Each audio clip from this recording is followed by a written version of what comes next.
a little bit sooner than YouTube is. All right, welcome to YouTube also. Apparently there's too much backlighting for me right here. I'm going to have to turn this light on. Give me just a second. I got too much light everywhere. All right, today we're going to talk about the God who hears. We talked about God who's our shield and our reward. And the verse that we're looking at today is out of Genesis chapter 21, verse 17. And to give you some backdrop, Hagar had this son with Abraham, Ishmael. But when the baby Isaac was born, Sarah asked that Hagar and her son be kicked out of the house. It wasn't immediate, but it happened not terribly long after, apparently. And as they're going along, they're going through the desert, and I understand this better now that I live in a desert than I used to. They ran out of water. And you run out of water, and there's just nothing there for you anymore. And so here's Hagar, and she's having to watch the boy's crying. There's no water. She knows, that boy's not going to make it without water. You just don't live in the desert, and that boy's not going to make it anymore.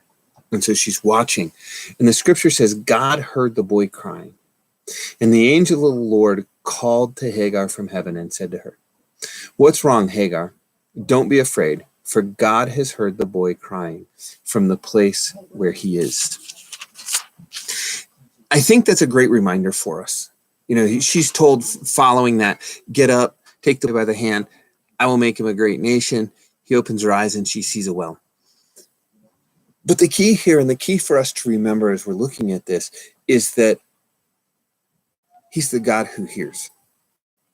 When you're scared, when something's going wrong, when you're sick, when you're in trouble, when there's a pandemic going around and you're in lockdown, he's the God who hears you. He always hears us when we call. And see, that's the significant thing with all of this. We don't have to be afraid because we're not alone. Even when we seem alone, even when we feel like we're alone, even when there's no physical help around us, at least that we observe, we're not alone. We can call out to our Father, and he is the God who hears all the time. Somebody asked me yesterday, how do I explain this to a kid? And I think a part of it is just the explanation that, look, when things are bad, when I'm scared, our God hears us when we call. So as you go through today, as you go through the rest of this week, remember, God hears you when you're afraid, when things are going wrong, when everything's in a situation and you're just like, I don't know how to handle this. God hears you. He hears you when you call. He hears you when you cry. You notice with this passage, it wasn't even a regular prayer. It was just crying. And God heard. Have a great day.